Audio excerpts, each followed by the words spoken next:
नमस्कार, मी अंकिता पाटील तुम्हा सर्वांचं आणखीन एका नवीन व्हिडिओमध्ये खूप खूप स्वागत करते। तर आज मी तुमच्यासोबत मी दूध कशा पद्धतीने बनवते तो व्हिडिओ शेअर करत आहे। तर मी घरी बघितलं तर अमूलचं गोडचं जे दूध येतं ते आणते आणि हे बघितलं तर मी कधी-कधी एक दिवसाआडही आणते आणि कधी-कधी रोजही लागतं। म्हणजे जर बघितलं तर की मुलगा जसं दूध पितो त्यानुसार हे मी दूध आणते। म्हणजे हे मी का सांगते आहे की महिनाभरासाठी बघितलं तर महिनाभरात ही एवढी त्या पिशवीच्या दुधाची साय निघते। कारण जर तुम्ही बघितलं तर डेअरीमधलं दूध आणलं तर त्याला मलाई जरा जास्त जाड येते, पण पिशवीच्या दुधाला एवढीशी साय येत नाही। त्यामुळे एवढीच साय माझी महिनाभराची जमा झालेली आहे। तर या साईला मी बघितलं तर मला संध्याकाळी तूप बनवायचं होतं, म्हणजे रात्री। तर मी सकाळीच साईमध्ये दह्याचं विरजण लावलं। दह्याचं विरजण लावून ते मी थंडी असल्यामुळे बाहेर ठेवलं। जर तुम्ही उन्हाळ्यात तूप बनवणार असाल तर फ्रीजमध्ये ठेवा, पण आता जर बघितलं तर थंडी आहे, आंबटपणा येऊ नये त्याला म्हणून आणि खराब होऊ नये म्हणून मी दह्याचं विरजण लावून बाहेरच ठेवलेलं। आणि आत्ता मी बघितलं तर हे जरा थोडं फुगतं जेव्हा तुम्ही दही टाकता ते साईमध्ये तेव्हा। आणि आता मी हे मिक्सरला लावून घेणार आहे। मी शक्यतो बघितलं तर हाताने ते पूर्ण वेळ रगडा हे मला जमत नाही आणि त्यामुळे मी बघितलं तर मिक्सरच्या भांड्यामध्येच ही साय काढून अशा प्रकारे लोण्याचा गोळा बनवून घेते। 1 ते 2 वेळा, पूर्ण एकदम फास्ट नाही, थोडं थोडं मध्ये स्लो फास्ट करून आपल्याला मिक्सर चालवायचं आहे आणि लगेच छान असा लोण्याचा गोळा निघतो। तुम्हाला अगदी लवकर मिळायचं असेल, उन्हाळा वगैरे असेल तर तुम्ही त्यामध्ये बर्फाचं पाणीही घालू शकता। आता काय एवढी गरज पडत नाही। आणि आता मी तुम्ही बघू शकता मिक्सरमध्ये छान असा लोण्याचा गोळा तयार होतो। आणि इथे मी स्पॅच्युलाचा वापर केला आहे। स्पॅच्युलामुळे काय होतं की जी साय आहे, लोणी वगैरे बनलेलं आहे ते पातेलीला चिटकून राहत नाही किंवा मिक्सरच्या भांड्याला चिटकून राहत नाही। आणि आता हा लोण्याचा गोळा मी एका भांड्यामध्ये काढून घेत आहे। लोण्याचा गोळा भांड्यामध्ये काढून घ्यायचा आहे, कारण आपल्याला ही साय महिनाभराची आहे त्यामुळे एवढासा वास येत नाही, पण तुम्ही ती स्वच्छ 3 ते 4 पाण्यामध्ये धुवून घ्यायची आहे। आता एक वेळा मी बघितलं तर ही सगळा लोण्याचा गोळा मिक्सरमधून काढून घेतलेला आहे। आता अशाच पद्धतीने संपूर्ण जी साय, म्हणजे तुम्ही कोण मलाई म्हणतं, तर ही साय मी मिक्सरच्या भांड्यामध्ये काढून फिरवून घेणार आहे। आपल्याला एकदम खूप फिरवायचं नाही, 1 ते 2 वेळा, एकदा फास्ट एकदा स्लो असं करून बघितलं तर आपल्याला मिक्सरचं भांडं फिरवून घ्यायचं आणि लगेच आपला लोण्याचा गोळा तयार होतो, म्हणजे असं पूर्ण लोणी बाहेर येतं। आणि ते मी एका भांड्यामध्ये काढून घेतलेले आहे आणि आता आपण स्वच्छ धुवून घेणार आहे। शक्यतो तुम्ही बघा कित्येक वेळा काय होतं, बऱ्याच जणांचं तूप कढवताना एक वेगळाच वास येतो आणि तो वास कशामुळे येतो तर तुम्ही तो लोण्याचा गोळा व्यवस्थित धुवून घेत नाही। साय खूप जुनी असेल तर 3 ते 4 पाण्यामध्ये धुवून घ्या आणि 10 ते 15 दिवसाची साय असेल तर 2 पाण्यामध्ये धुतलं तरीही चालतं, तुम्हाला त्या वासावरनं कळतच असेल तर। आता तुम्ही बघू शकता हा स्पॅच्युला मी वापरलेला आहे आणि या स्पॅच्युलामुळे काय होतं की आपले हातही खराब होत नाही आणि पूर्ण भांडं एकदम क्लीन निघून जातं।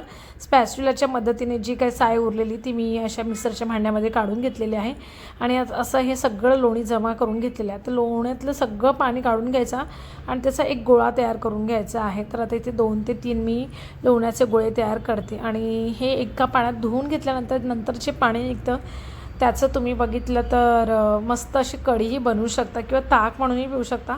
पहिलं जे पाणी आहे ते महिनाभराची साय असल्यामुळे मी टाकून देते, कारण त्या पाण्याला थोडंसं असं कडवट चव येते। आणि दुसरं 2-3 पाण्यात जे धुते ते पाणी ठेवून देते आणि त्याचं ताक म्हणून वापर करते कधी, किंवा त्याच्यामध्ये त्याची कढीसुद्धा बनवते। तर आता हा लोण्याचा गोळा मी व्यवस्थित गोळे बनवून दाबून घेणार आहे आणि स्वच्छ धुवून घेते।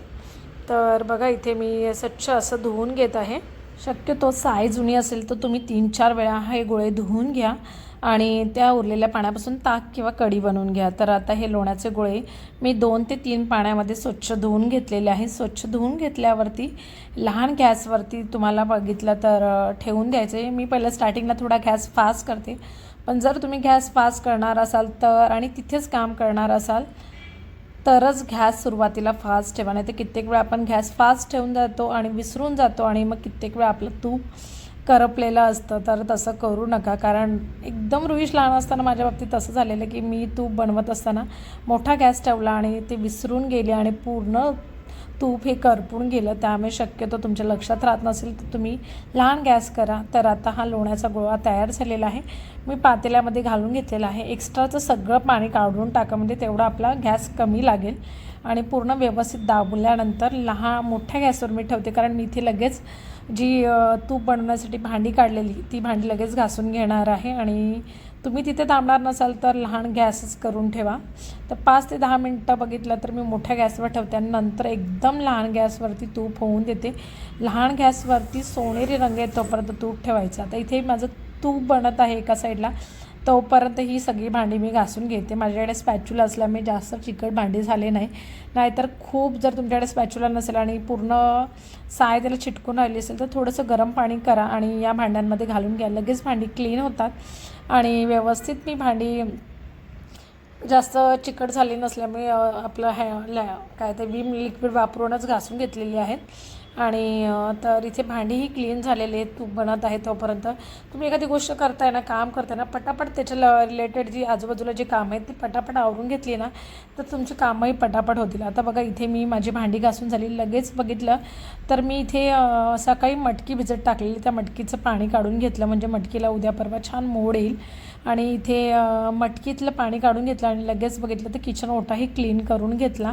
अशी पटापट कामं करून घेतली का आपल्याला रिलॅक्समध्ये बसतासुद्धा येतं आणि फारसा वेळ लागत नाही. तर मी असं बऱ्याच वेळा करते की जेव्हा एखादं काम करत असते तेव्हा लगेच किचनशी रिलेटेड सगळी कामं करून घेते. आणि मला लक्षात आलं की तूप तर मी बनवायला घेतले, पण तुपाची बरणी क्लीन केलेली नाही आणि तुपाची बरणी ही माझी काचेची आहे. त्यामुळे मी इथे जास्त गरम पाणी न करता थोडंसं कोमट पाणी करते आणि कोमट पाणी लगेच बरणीमध्ये घालून घेणार आहे. पहिल्यांदा पाणी मी चेक केलं, जास्त गरम तर नाही. नाहीतर प्लॅस्टिकची बरणी असेल आणि तुम्ही गरम पाणी घालाल तर पूर्ण प्लॅस्टिकच्या बरणीचा आकार चेंज होईल. त्यामुळे शक्यतो तूप बनवल्यावर तुम्ही काचेच्या बरणीमध्ये किंवा स्टीलचा डब्बा येतो, स्टीलच्या डब्यामध्ये ठेवण्यापेक्षा माझ्या मते काचेच्या बरणीमध्येच ठेवा, ते खूप चांगलं असतं. आणि आता लगेच माझ्या लक्षात आलं की अरे बापरे, मीठ संपलेलं आहे. बरणीमध्ये अगदी थोडंसंच मीठ राहिलेलं आहे, पूर्ण मिठाची बरणी खाली झालेली नाही. तर म्हटलं ते मीठ पण बनवून घेऊया. आणि इथे लगेच गरम पाणी मी बरणीमध्ये घालून घेतलं आणि बरणी चांगली विसरून घेतली. बघा थोडंसं गरम म्हणजे कोमट आहे, एकदम गरम नाही. तर कोमट पाण्यामध्ये ही बरणी अशी विसरून घेतली आणि लगेच बरणी क्लीन झाली. आणि हे तूप गरम असल्यामुळे मी काय रात्री भरणार नाही, सकाळी थंड झाल्यावर भरणार आहे. आणि इथे मी बरणी क्लीन करून सुकत घालत आहे, रात्री पूर्ण वेळ सुकत राहील. आता याच्यात थोडंसं तूप होतं, म्हटलं ते पाणी फेकून देण्यापेक्षा मी ते पाणी एका ग्लासात भरून झाकून ठेवलं. म्हटले कणिक मळताना किंवा डाळ जेव्हा बनवेल तेव्हा डाळीमध्ये हे पाणी वापरेन, कारण हे छोट्या थोड्या गोष्टी असतात, पण त्या जपून वापरल्या तर बरं पडतं, म्हणून मी ती साठवून ठेवली आहे. आणि माझे मिस्टर म्हणतात की तू फार कंजूस आहेस बाबा, नाही तिथे खूप कंजूसपणा करते, नाही तिथे खूप उधळपट्टी करते. आणि हे खरंच आहे, असं मला या स्वयंपाकघरात ज्या बारीक गोष्टी आहेत ना त्या वाया घालायला आवडत नाही. आणि लगेच मी ही बरणी क्लीन करून घेतली. क्लीन करून लगेच ती आता मी पालथी घालून ठेवते, म्हणजे उद्या स्वच्छ होईल. आणि जर बरणी क्लीन असेल ना तर लगेच मी तूप भरून घेतलं असतं, कारण थंडीमध्ये हे तूप ठेवलं ना की पूर्ण गोठतं आणि मला उद्या सकाळी पुन्हा गरम करून या बरणीमध्ये ते भरावं लागणार आहे. थोडंसं हलकंसं गरम करेन, कारण ते पूर्ण घट्ट होणार आहे. आता इथे बघा, तुम्हाला जर खवा बनवायचा असेल तुपाचा तर तुम्ही मध्ये तूप ढवळत राहा सतत, आणि म्हणजे खाली खवा आहे तो करपणार नाही. आणि जर तुम्हाला नाही बनवायचं असेल तर असं छान असं लालसर रंगाची खरपुडी तयार होते माव्याची. आणि आमच्या गावाकडे म्हणजे असं खरपुडीमध्ये असं थोडा रवा घालून, ड्रायफ्रूट्स घालून आणि त्याचा शिरा बनवतात आणि तो खूप छान मस्त लागतो.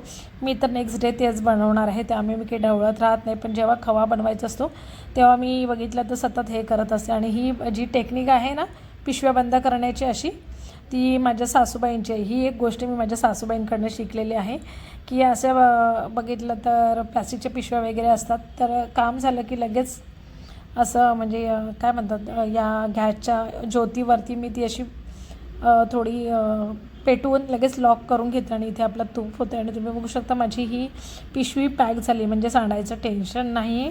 मीठही भरून झालेलं आहे. आणि बघा हॉलमध्ये याचा पसारा, मी असं काही काम करत नाही तोपर्यंत हॉल आमचा असं विखरलेलाच असतो, ते प्रत्येक घरातली गोष्ट. आणि तुम्ही बघू शकता इथे मस्त किती छान असं सोनेरी कलर येत चाललेला आहे, पण हे आपलं अजून तूप झालेलं नाही. तूप आता जवळजवळ 20 ते 25 मिनटं लहान गॅसवरती हे मी तूप काढून दिलेलं आहे. अजून आपल्या तुपाला तूप पूर्णपणे कढलेलं नाही. आणि आता तुम्ही बघू शकता पूर्णपणे असा हा सोनेरी रंग आला आहे. सोनेरी रंग आला की म्हणजे आपलं तूप व्यवस्थित कडलेलं आहे. जर तुम्ही आधीच गॅस बंद केला असता तर आपलं ते तूप जास्त टिकत नाही, तुपाला खवट वास लवकर येतो. त्यामुळे बघितलं तर असा पूर्ण रंग आल्यावरती गॅस बंद करायचा आहे. आता रात्रीच्या वेळी मी हे बनवलेलं, त्यामुळे तुळशीची पानं तोडू शकत नाही आणि आपलं तूप झाल्यावर त्यावर 3 ते 4 तुळशीची पानं घाला, त्यामुळे ही तुपाला छान सुगंध येतो. किंवा लवंगसुद्धा घालू शकतात. आणि दाणेदार तूप हवं असेल तर वरनं थोडंसं मीठ घालायचं, त्यामुळे आपलं तूप हे दाणेदार बनतं. आणि इथे बघा मी आत्ताच बरणी घासून ठेवलेली असल्यामुळे दुसऱ्या दिवशी मी हे तूप भरून घेणार आहे. तूप बनल्यावरती बघितलं तर गरम असताना लगेच त्यावर झाकण ठेवून द्यायचं नाही. पूर्णपणे तूप थंड होऊन झाल्यावरच मग झाकण ठेवायचं आहे. आणि मी झाकण ठेवलं आणि आता दुसऱ्या दिवशी मला थोडंसं ते गरम करावं लागलं, कारण थंडीमुळे ते गोठलेलं. आणि शक्यतो एकदम गरम असताना तुम्ही बरणीत भरू नका, नाहीतर आपली बरणी जर काचेची किंवा प्लास्टिकची असेल तर त्याचा आकारही चेंज होऊ शकतो. थंड झाल्यावर ते भरून घ्या. आणि आता मी हे काचेच्या बरणीमध्ये तूप ओतून घेतलेलं आहे. शक्यतो काचेच्या बरणीमध्ये तूप साठवा, मी तर काचेच्या बरणीमध्येच ठेवते. आणि इथे छान असं आपलं तूप तयार झालेलं आहे. तुम्हाला ही तुपाची रेसिपी कशी वाटली आणि आवडली असेल तर लाईक जर